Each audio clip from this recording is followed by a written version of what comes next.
Hey guys, welcome back to my channel. Today we are talking all about goal setting because majority of creators and people do it incorrectly. So in this video, I'm going to go through all the different things that you should be doing when you're setting your goals and also how you can actually achieve them. So as usual, I'll be getting ready in this video. I already did my hair, but we're going to get into the makeup. So we're going to start this video by talking about what creators usually do when they're goal setting, especially at the beginning of the year. So what people will normally do is they'll say, oh, I want X number of followers. I don't want to make X amount of money as a creator, or I want to work with X brand this year, or they'll say, I want to start creating content, right?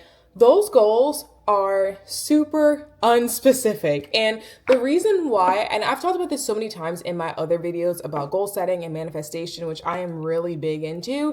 But the reason why that is the wrong way to do it or the wrong technique is because it's not specific enough for the universe to actually answer what it is that you want in life. So when I was manifesting 100,000 followers on Instagram, what I did is said, I have 100,000 followers that are engaged with my content and love what I post daily. And the reason why that is different from I want to hit 100,000 followers on Instagram is because, for one thing, I put it in the I am phrase. Either I am or I have signals to your brain that is already done. So it signals to you, it's like a mindset trick that you are or have already achieved said goal. And we're going to get into later how to actually get to achieving that goal. But by saying I have 100,000 followers on Instagram that are engaged and love my content daily is very specific, and also sets up my mind to say, oh yeah, it's already possible. It already happens.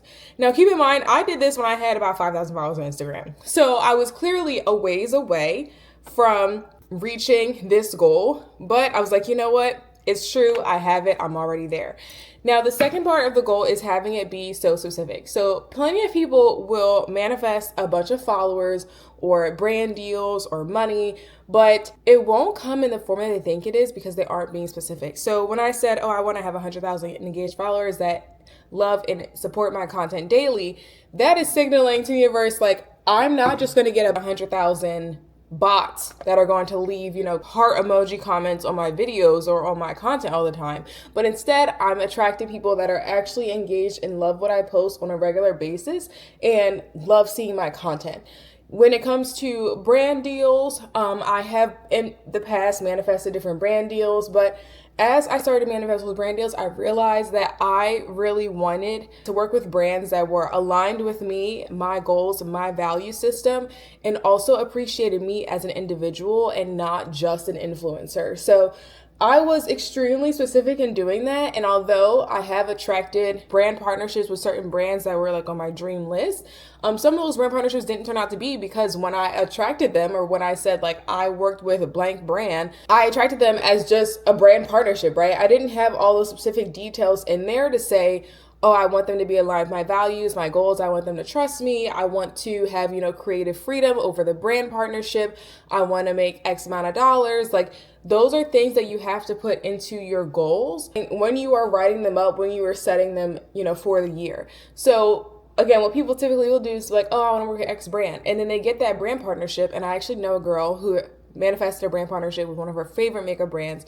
And when she got it, she was like, I actually don't even like this brand anymore because of how the partnership went. So they didn't listen to her ideas. They didn't really want any creativity from her. They also ended up not paying her on time. Like, these are so many things that you can unknowingly manifest, even if you want to work with said brand, or you want what's best for yourself, or you want to do certain things. So keep that in mind when you are setting your goals, that you are not just saying, I want to make X amount of dollars, because you can make all that money and still be unhappy. You can work with your dream brand and actually really hate partnering with them. You can get a bunch of followers and those followers just don't engage with your content at all, and then it looks like you're running like a bot page. So just keep that in mind as you are setting your goals for the year. And this also leads me into my next point, which is that you have to set goals for yourself, and not just one or two goals, but hundreds of goals. And I actually follow this girl on Instagram. I'll put her Instagram on here, but she really talks a lot about mindset, manifestation, and also in the form of business and like expanding your wealth consciousness. This video is getting really woo-woo, but it's okay. Just walk with me here. So she posts a lot of videos about these things, and she actually had a challenge this past summer to write down 50 goals that you wanted for this summer. So it was a 3-month time period of that you were manifesting for, essentially, and you had to write down 50 goals. And what I realized as I was doing this is that I have not been making that many goals for myself, because when you sit down and try to write out 50 goals, right? And it's a mix of big, small. It's a mix of career, love, family, relationships. Like when you really sit down and think, all right, 50 goals that I'm going to achieve this summer, right? It becomes really, really difficult because you don't realize how many things there are for you to actually achieve in life, which is why in the book that I've been reading, which is called A Pocket Full of Money, it's called A Happy Pocket Full of Money. It's a really, really great book. I highly recommend that you get it. But when reading this book, they really emphasize that you need to set out hundreds, if not thousands of goals for yourself, because having more goals and having more goals that you've already achieved makes you a more successful person. And when you think about this, it makes a hell of a lot of sense, because when you have, 5 goals and you achieve one, you don't really feel all that proud of yourself. I mean, you may for a little bit, but you're like, only 1 out of the 5 came true. But when you have 100 goals, or even if you have 50 goals, and 25 of them become true, you're like, oh my gosh, I am kicking ass at life. I am just so good at this. I am so successful. It becomes a morale boost for you.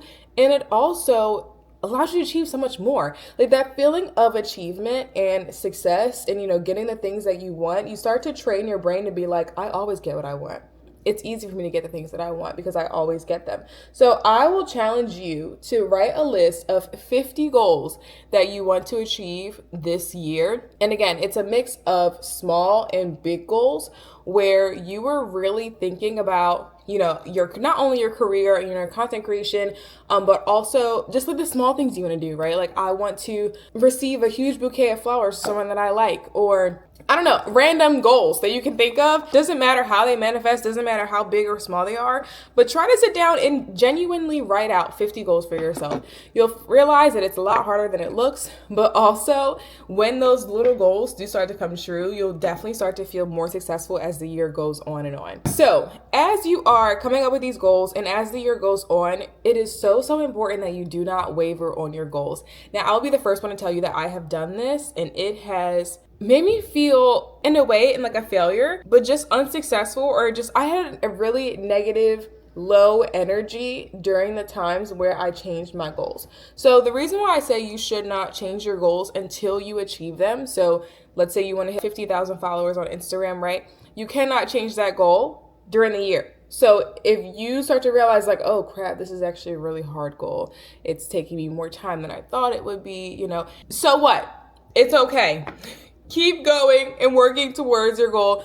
Do not change it just because you are being faced with different challenges, just because it seems really difficult, just because you are kind of losing that like initial inspiration or motivation.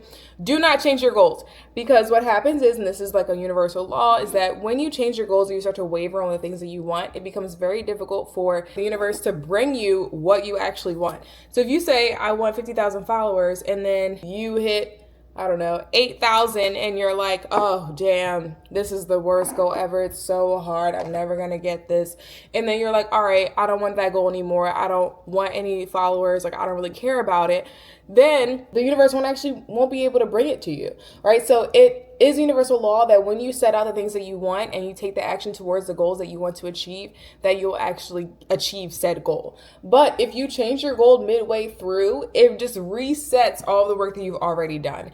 So one of the things that happened to me when I was trying to get to 100,000 followers on Instagram was that every single year I had set my goal at 10,000 followers on Instagram for like 3 years. And I didn't achieve it, right? Like I was just like, yo, what is going on? Instagram is a hell of a lot harder than I thought. Like, why don't I get this? It's just so hard, whatever. And I remember in 2023, so I achieved that goal in 2024 of 100,000 followers. In 2023, I was like, you know what? Screw it. I don't care about this. It is what it is. I'm just going to post my content. And honestly, the only thing that made me really work towards that goal after that was that someone told me, hey, you need to get your Instagram together because otherwise you won't have a long-term career in influencing. And I was like, oh my gosh, okay, let me figure this out. Like, let me actually do something. But in the beginning of 2023, I was like, I don't care about Instagram. I'm just gonna work on my TikTok. Like, it is what it is, whatever. And it wasn't until someone literally said to me, to my face, like, hey, this is cute or whatever, but you need to fix your Instagram and make it look better and actually, have a following on Instagram to have a successful career. So that's when I was like, all right, let's do it. I need to get down and hunker in on this goal. So two parts of that story. For one thing, the universe will guide you in the right direction of like, they'll send people in your life to be like, hey girl, you need to get it. You've been playing around. You need to get it together. Let's focus. Let's get to it. But then the other part of that is that I had changed my mind about Instagram after like 2 years working towards that goal.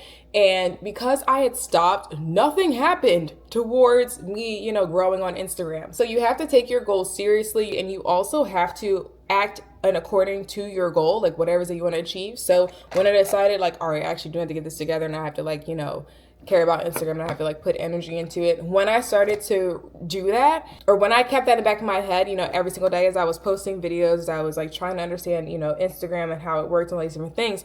When I was doing that, I was resetting myself on the track of achieving said goal and aligning myself with the actions that I had previously said before. So basically I had stopped myself and was self-sabotaging at a point because I didn't think that my goal was achievable because it was taking me so long to achieve it. So moral of the story is do not change your goals regardless of what happens. And there are so many other examples I can think of where this has kind of happened to me, where I said, oh, I want to buy my first designer bag. I had a bag, specific bag on my vision board, and that bag went in and out of stock the entire year. Like I watched it go in and out of stock on different resale websites, on different shopping websites, everywhere. I was just like, oh my gosh, I am never gonna be able to get this bag because every time I find one, someone buys it and it's just like, what is happening? What is going on? And lo and behold, after 2 years, I finally did get the bag. And it's actually the bag that I got at Prada. But it's so funny because when I actually was in Prada and I saw the bag was there, I was like, oh, you know what? I don't even want it anymore. Like after all that, like, do I actually even want this bag? No, because it took me so much time to get it, but I actually did buy it because I kept that promise to myself that I was going to buy it when I said I was. Anywho, if you change your goals midway through, it just confuses the universe and it sets you back. It's a method of self-sabotaging, so just don't do it at all. And it also leads me into the form of detachment, and this is the hardest part about goal setting, because if you do something like a vision board, which I always do every year, and if you watch my video on, what happened this past year for me, it was one of the hardest years that I've had so far. But if you watch that video, then you know that I make vision boards every year, and this past year my vision board didn't turn out as it normally does. Like things that I expected, just didn't really manifest in my life, and I was really bogged down about it. So knowing that, I still made a vision board for this year, right? I still set new goals for myself. I did do the 50 goal challenge over the summer, and a lot of those goals have come into play. So that's really cool. However, when you create a vision board and you put it in a place where you can see it every single day, right? So my vision board is my cell phone wallpaper. So whenever I click on my cell phone, it's like my home screen. When you see that every single day, it's a visual reminder of the life that you can achieve for yourself and the things that you can achieve. However, you have to detach from it. And I kind of touched on this in the beginning, and it's really difficult to do if you're someone that's so focused on one individual goal, which is again the reason why I recommend that you have at least 50 goals that you want to achieve this year. But essentially, when you focus on that goal and you focus on either not having it or having it at the same time, it also confuses the universe, right? So when I told myself that I had 100,000 followers on Instagram, I just forgot about it. And the followers came. And although I was working towards that goal every day, I was posting my videos and I was engaging and I was doing all the things you're supposed to do, I really didn't focus on how fast or how slow I was gaining followers. I was just posting. And that is something that a lot of people don't do. Instead, they focused on oh, I only gained 2 followers from that video. Oh, I only gained 7 followers from that video. Oh, this is going to take me so much longer. Oh, this is terrible, blah, blah, blah. When you think like that, you are confusing your mind because it's impossible for you to have something and not have it at the same time, right? Like I have this Stanley Cup, right? Because I have it in my hand, I can't not have it. Like I obviously have it. So when you tell yourself I have 100,000 followers, but then you look at your Instagram and you only have 8,000 followers, then you're telling yourself, then you're looking at, your Instagram and being like, I don't have 100,000 followers. I'm lying to myself every time I say I have 100,000 followers. One of the ways that you can do this is actually Photoshop yourself into your goals. And by that, I mean, you can either Photoshop yourself into your vision boards and like literally physically see yourself doing the thing that is what you want to do. Or another thing is you can Photoshop like the different numbers or statistics, whatever it is that you want. So one of the tricks that I did when I was manifesting 100,000 followers on Instagram was I actually screenshotted my current Instagram and I went into this editing app and I changed the font over my followers, so it's at 100,000. And I made the font like very similar to what Instagram's font is. And I just saved that as a part of my goals. Like I have like an album on my one of my Pinterest boards. And I just saved that on there. And by seeing it every single day, by like actually photoshopping it and looking at it every single day next to my profile picture, right? It made my vision come true. Anytime that I was looking at my Instagram without 100,000 followers, I'd be like, oh, that's wrong. It's just like a glitch. Like, oh no, it's wrong. Like I actually have 100,000 followers. It's a very strange but useful trick for you to use to help yourself detach from the outcome, because when you are constantly focusing on that one goal, it's really hard for your brain to allow it to come in some like crazy way. So how your goals come in is none of your business. You ain't got to worry about it. That's somebody else's work. That's somebody else's business. But the fact that you're telling yourself that your goal's already done is how you're actually going to achieve said goal. So one of the other ways that I have helped myself detach from the goals that I want to achieve is by not only photoshopping myself into things, but also having multiple goals. So going back again to having 50 goals. When you have 50 goals, it is so hard to focus on 50 goals all at the same time, right? By the time you get to that 50 at the bottom, you're like, I didn't forget everything I wrote. It's kind of like magic because your brain can't focus on so many things at the same time. So when you write out those goals, it gives you something else to focus on, where you're like, oh, instead of me focusing on 2 goals, I'm now focusing on 50. And I know it's impossible for you to focus on 50 at the same time. So instead, I'm just going to detach from all of those goals and they will come true. As you go into the rest of 2025, I know January has felt like it was 17 years long, but as you go into the rest of 2025, keep this in mind as you're writing your goals. I really want you to sit down and write 50 goals for yourself, big, small, career, personal, whatever it may be for you, and focus on those 50 goals for this year. I assure you they're gonna come true no matter how big or small they are. So thank you guys for watching this video. If you liked it, let me know by subscribing and giving it a thumbs up, and I will see you in the next one. Bye.